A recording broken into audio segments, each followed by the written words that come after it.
এ কথা কে বলতে And পারে? I am the proprietor of cable all the universe. ভগবানই পারেন। Who can say that? That is God. সন্ধ্যাবেলায় শ্রীল প্রভুপাদ অতিথিদের দর্শন দিতেন। লস এঞ্জেলসে ধর্মজ্ঞ পণ্ডিতদের সঙ্গে তাঁর আলোচনা।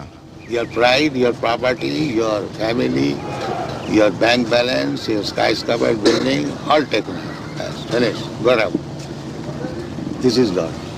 আপনাদের অহংকার, আপনাদের ধন সম্পদ, আপনাদের পরিবার, আপনাদের ব্যাংক ব্যালেন্স, আপনাদের গগনচুম্বী বড় বড় বাড়ি সবকিছু নিয়ে নেওয়া হবে, সবকিছু শেষ হয়ে যাবে, জোর করে এখান থেকে আপনাদের বার করে দেওয়া হবে। সেটি ভগবানের একরকম কার্যকলাপ। এইভাবে ভগবানকে জানার চেষ্টা করুন। আপনারা বিশ্বাস করুন অথবা না করুন, একদিন ভগবান আপনাদের সবকিছু নিয়ে নেবেন এবং জোর করে এখান থেকে বার করে দেবেন। ভগবত গীতায় বলা হয়েছে, যারা ভগবানকে বিশ্বাস করে না তাদের কাছে আমি মৃত্যুরূপে আবির্ভূত হয়ে তাদের সব কিছু হরণ করে নিই। সে কথা বিশ্বাস করতে হবে।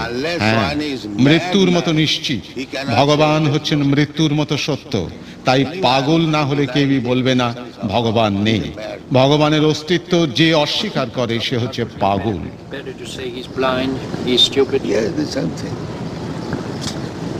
The mad is the sum total of all stupidity. Srila Prabhupada যেখানেই থাকতেন খুব সকালে উঠে তিনি ঘন্টার পর ঘন্টা সংস্কৃত এবং বাংলা থেকে শাস্ত্রের অনুবাদ করতেন।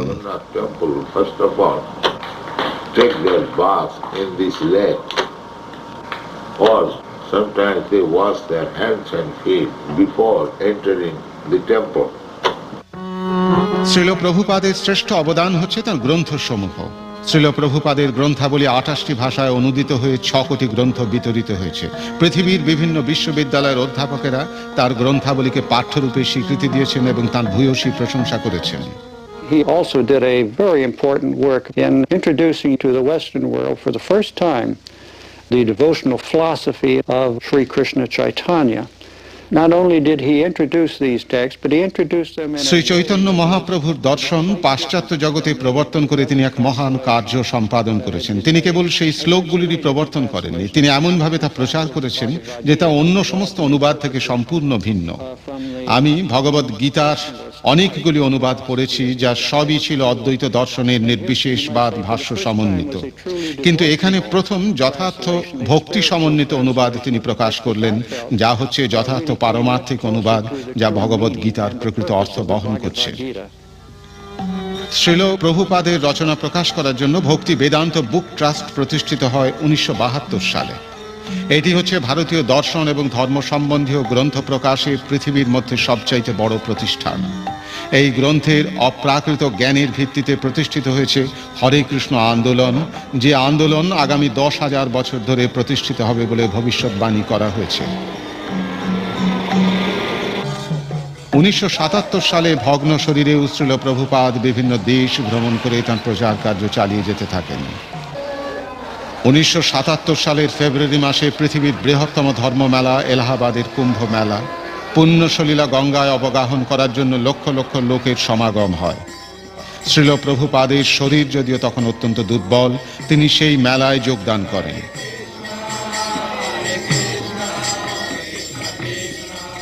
Practically from the very beginning, Srila Prabhupada প্রথম থেকেই শ্রীল প্রভুপাদ আমাদের জানিয়ে দিয়েছিলেন যে তিনি সব সময় আমাদের সঙ্গে থাকবেন না।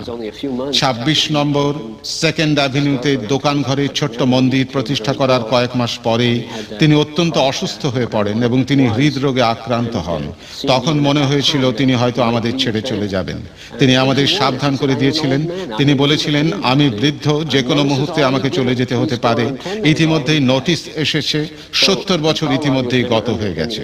প্রভুপাদ জানতেন যে তিনি চিরকাল এই জগতে আমাদের কাছে থাকবেন না, কিন্তু তিনি বলেছিলেন আমার বাণী থাকবে, এবং প্রথম থেকেই তিনি আমাদের শিখিয়েছিলেন তার বাণী অনুসরণ করতে এবং তার নির্দেশ অনুসারে পরমেশ্বর ভগবান শ্রীকৃষ্ণের মহিমা প্রচার করতে। যদিও তার অসুস্থতা ক্রমান্বয়ে বর্ধিত হতে থাকে, কিন্তু শ্রীল প্রভুপাদ বোম্বাইয়ের এক অনুষ্ঠানে প্রতিদিন রাত্রে ভাষণ দেন। মে মাসে তিনি হিমালয়ের পদপ্রান্তে ঋষিকেশে যান স্বাস্থ্য উদ্ধারের জন্য। সেখানে তার অন্তরঙ্গ শিষ্যদের তিনি নির্দেশ দিতে থাকেন। তারপর অক্টোবর মাসে শ্রীল প্রভুপাদ তাঁর প্রকৃত আলোয় বৃন্দাবনে ফিরে আসেন তাঁর শেষ দিনগুলি অতিবাহিত করার জন্য। শারীরিক দিক দিয়ে যদিও তিনি অক্ষম ছিলেন, কিন্তু তবুও শ্রীল প্রভুপাদের চিন্তাধারা ছিল সম্পূর্ণ স্বচ্ছ। তিনি ডিক্টাফোনে তাঁর জীবনের সর্বশ্রেষ্ঠ কার্য শ্রীমদ্ ভাগবতের অনুবাদ করে যেতে থাকেন এই জগৎ থেকে বিদায় নেওয়ার কয়েকদিন আগে পর্যন্ত। Everything is active, moving by the supreme desire of Krishna.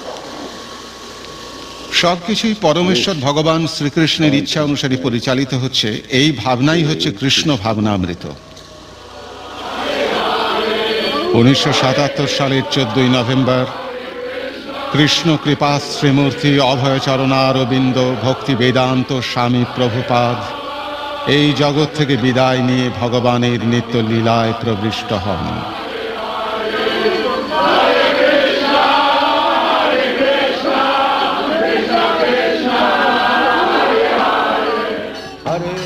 সেই মহাত্মা যিনি বিভিন্ন বিষয়ে হাজার হাজার অর্থবহ জ্ঞান প্রদান করেছেন, যিনি হাজার হাজার মানুষকে দিব্য জ্ঞান দান করেছেন এবং যিনি হাজার হাজার ভক্তকে অনুপ্রাণিত করেছেন, তিনি এখন তাঁর প্রভু শ্রীকৃষ্ণের কাছে ফিরে গেছেন।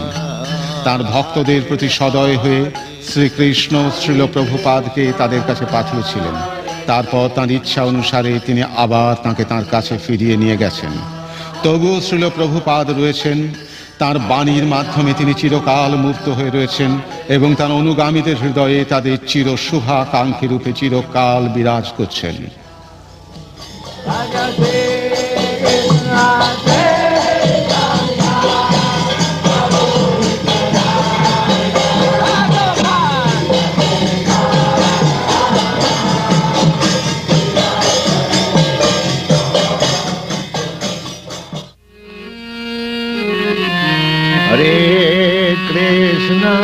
Hare Krishna, Krishna Krishna, Hare Hare, Hare Krishna, Hare Krishna, Krishna Krishna, Hare Hare, Hare